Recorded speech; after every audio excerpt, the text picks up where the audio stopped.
दोस्तों, आज हम देखने वाले हैं शकुंतलम मूवी को। तो चलिए विदाउट वेस्टिंग टाइम हम मूवी का एक्सप्लेनेशन स्टार्ट करते हैं।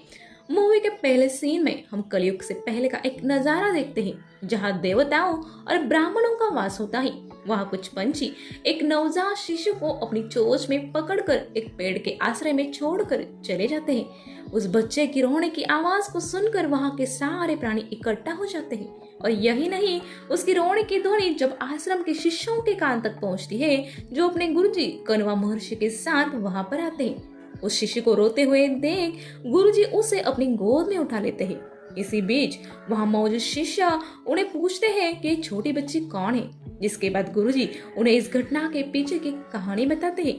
जिसे कुछ साल पहले महर्षि विश्वामित्र की तपस्या भंग करने के लिए देवताओं के राजा इंद्र ने अपने दरबार की सबसे सुंदर अप्सरा मेनका को धरती पर भेजा था, जिसका आदेश मानकर मेनका धरती पर आई और महर्षि विश्वामित्र की तपस्या भंग करने लगी।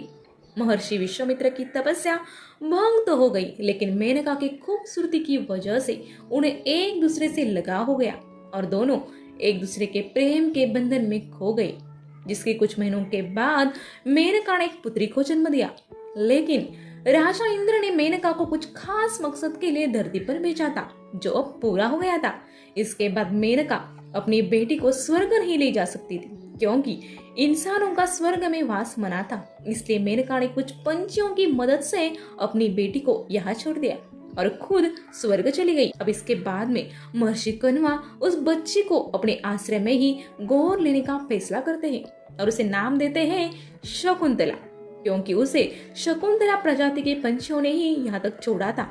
इसके बाद सीन शिफ्ट होता है और हम कई सालों आगे का नजारा देखते हैं, जहाँ एक गांव की जंगल में जानवरों ने आतंक मचा हुआ है।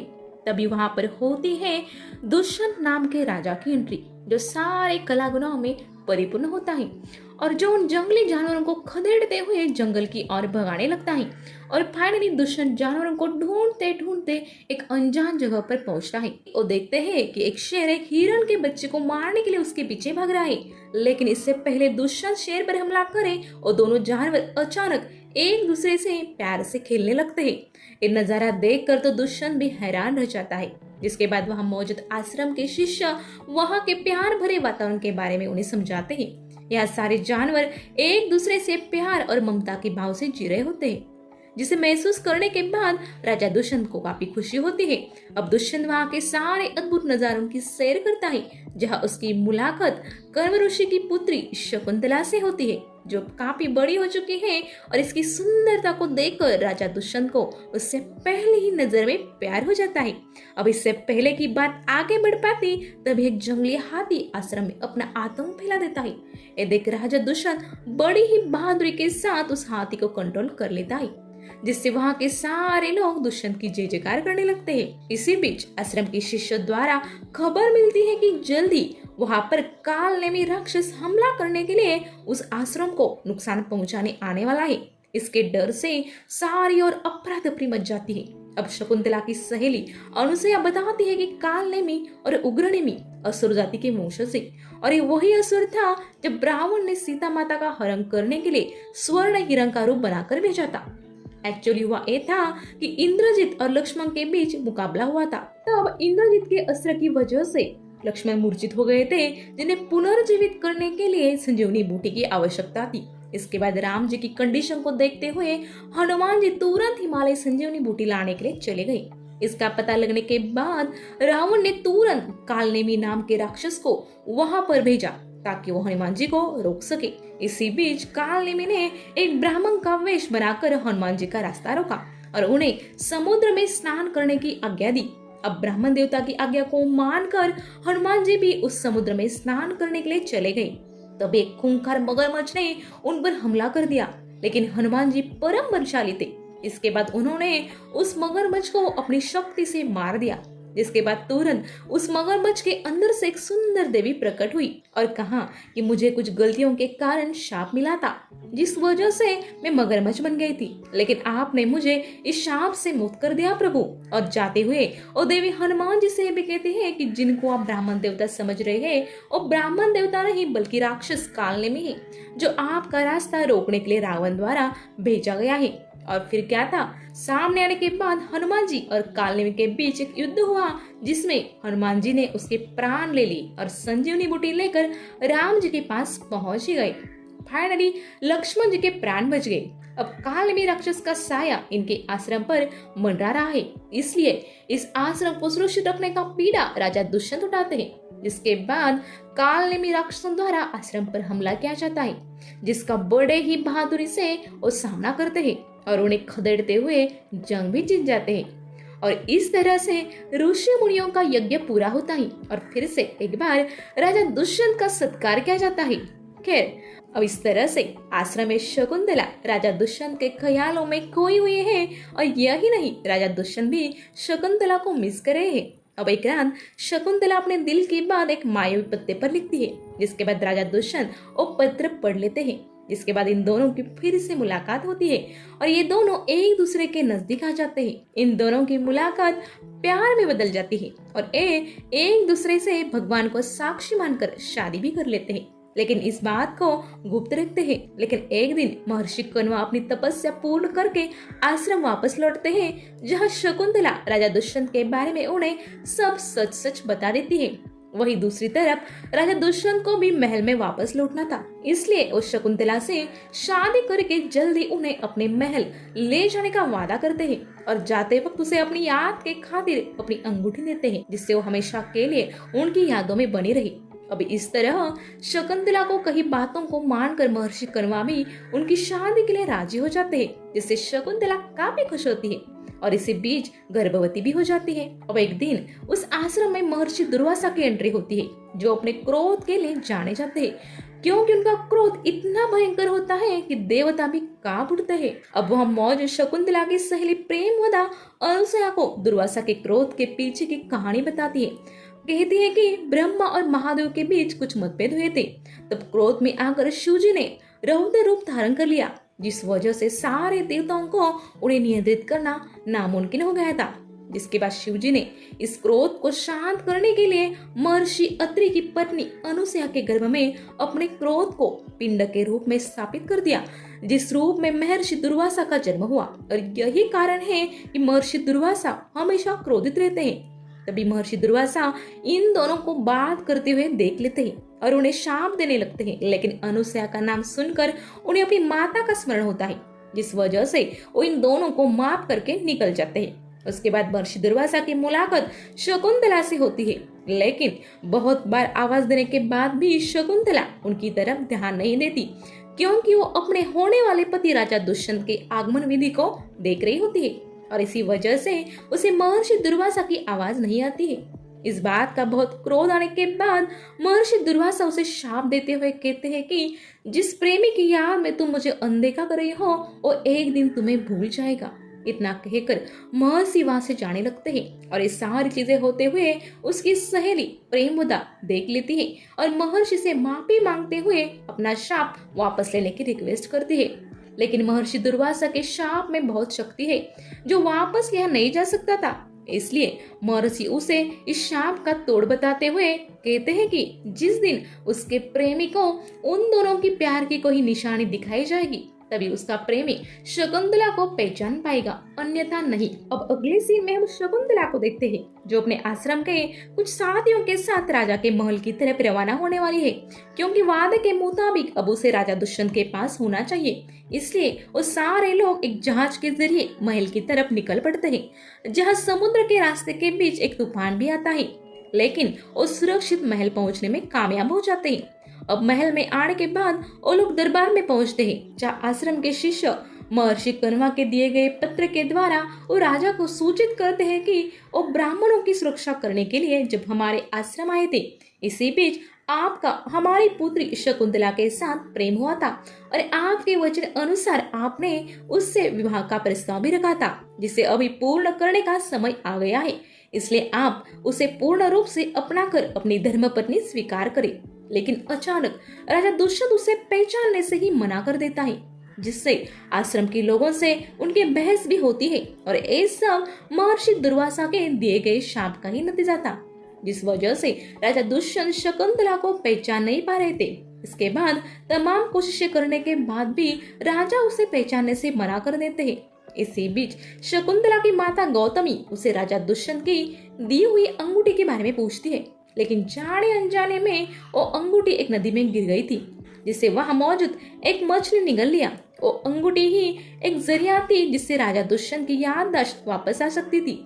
अब ये सारी बातें वहां मौजूद लोगों को झूठ लगने लगती है और वो सब इन लोगों का मजाक उड़ाने लगते हैं। यही नहीं, आश्रम के 2 शिष्य भी शकुंतला से नाराज हो चुके हैं, क्योंकि शकुंतला ने अब तक इस रिश्ते के बारे में किसी को बताया ही नहीं था।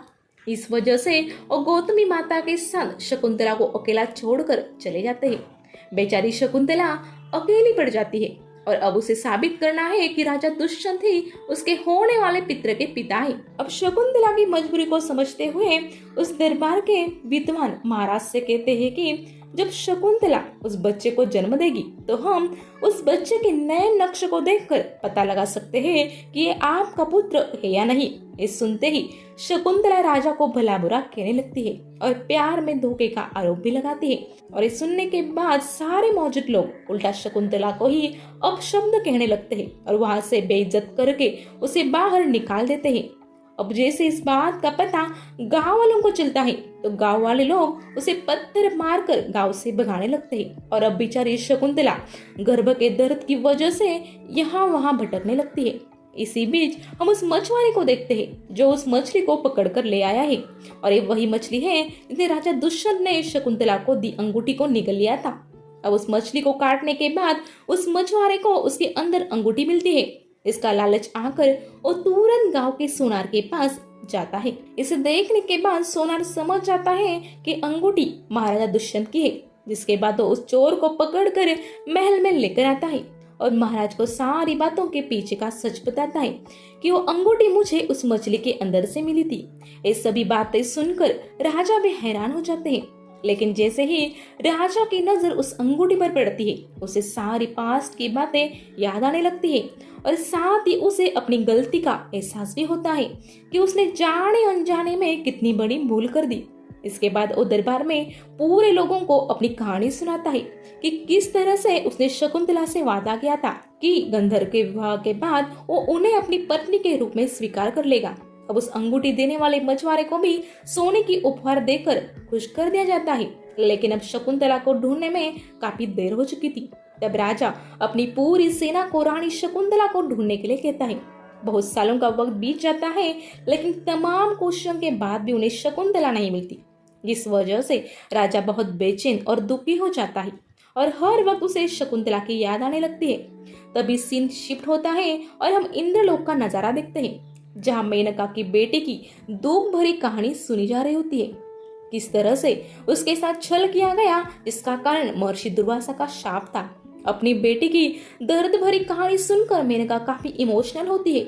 इसी बीच इंद्र उसे ये भी बताते हैं कि जल्द ही शकुंतला के पेट से जन्म लेने वाला बच्चा असुर जाति के लिए काल बनकर आएगा, जिससे पूरा असुर राज का खात्मा हो जाएगा और धरती पर खुशियां आ जाएगी। पर इस प्लान को फेल करने के लिए उग्रनेमी आगे बढ़ चुका है, जिसकी खबर देने के लिए देवराज इंद्र का सारथी मथाली राजा दुष्यंत के पास आकर उन्हें अलर्ट कर देता है कि जल्द ही उग्रनेमी आपके साम्राज्य पर हमला करने वाला है। इसके बाद युद्ध की तैयारियां शुरू की जाती है और इन दोनों में खतरनाक युद्ध होता है, जिसमें इंद्रदेव भी राजा दुष्यंत का साथ देते हैं। अब देखते ही देखते राजा दुष्यंत अपनी शक्ति के साथ उग्रनेमी को मार देते हैं, जहां उन्हें पता चलता है कि शकुंतला हिमालय के पहाड़ों में मौजूद है।